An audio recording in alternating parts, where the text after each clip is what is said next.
Hi friends, అందరూ బాగున్నారా? ఈరోజు మన వీడియో వచ్చేసి సండే వ్లాగ్ అండి. సండే రోజు స్పెషల్స్ గురించి ఈ వీడియో అండి. యాక్చువల్లీ ఈరోజు సండే రోజు నేను బగారా చికెన్, పప్పు గారెలు అండ్ పూరీలు అయితే చేసుకున్నాం. త్వరగా లంచ్ అయిపోయిందండి. 12:30 వరకు లంచ్ అయిపోయింది. వెజిల్స్ కూడా వాష్ చేసుకున్నాను. ఇంకా త్వరగా అయిపోయిందని చెప్పేసి పడుకుందామని అనుకున్నాం. కానీ ఈలోగా మా ఆయన ఒక పని పెట్టేశారండి. నాకైతే చికెన్ ఎయిర్ ఫ్రైయర్లో చేయమని అడిగారు. యాక్చువల్లీ ఈ ఎయిర్ ఫ్రైయర్ వచ్చేసి మాకు గిఫ్ట్ వచ్చిందండి. ఒక 1 వీక్ అయితే అవుతుంది మాకు ఈ గిఫ్ట్ వచ్చి. అయితే ఈ గిఫ్ట్ దేనికి వచ్చిందో నేను నెక్స్ట్ వీడియోలో చెప్తాను.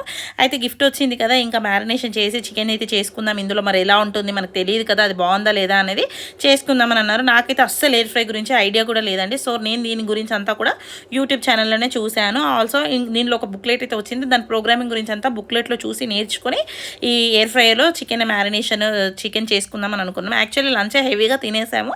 కాకపోతే ఈవినింగ్కి అవుతుంది ఇది అని చెప్పేసి మ్యారినేషన్ చేసి పక్కకు పెట్టుకుంటే సాఫ్ట్గా ఉంటుందని చెప్పేసి త్వరగానే చేసేసుకున్నాను. ఎందుకంటే మన ఆడవాళ్ళకి ఏదైనా పని ఉంటే ఇంకా అది తొందరగా చేసేయాలన్నట్టుగా ఉంటుంది కదా, మరి నాకు అంతే.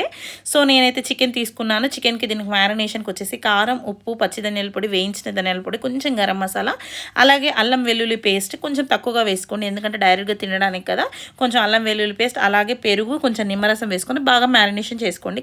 కొంతమంది త్వరగానే వెంటనే మ్యారినేషన్ చేసిన వెంటనే పెట్టేస్తారంట. కానీ నేనైతే ఒక 1 అవర్ పాటు మ్యారినేషన్ చేసి పక్కకు పెట్టాను. ఎందుకంటే పీస్ అనేది చాలా మెత్తగా సాఫ్ట్గా ఉడుకుతుంది అండ్ అలా త్వరగా అయితే కుక్ అవుతుంది.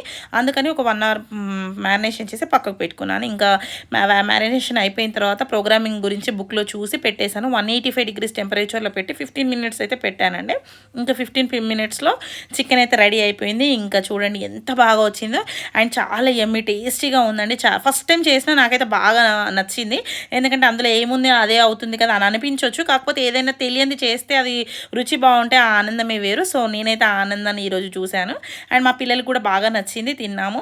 అండ్ మీరు కూడా ఇలానే చేస్తారా, ఇంకా ఎలా చేస్తారో నాకు కామెంట్ సెక్షన్లో కామెంట్ చేయండి. అండ్ నా వీడియో కనుక నచ్చినట్టయితే చిన్న లైక్ వేసి నన్ను సపోర్ట్ చేయండి. అండ్ వీడియోలో ఇంకా ఇలానే చేస్తారా, ఎలా చేస్తారా అనేది కామెంట్ సెక్షన్లో కామెంట్ చేయండి. ఇంకా మన ఛానల్ ఎవరైనా సబ్స్క్రైబ్ చేసుకోకపోతే సబ్స్క్రైబ్ చేసుకోండి. Thank you friends, thank you for watching. Thank you.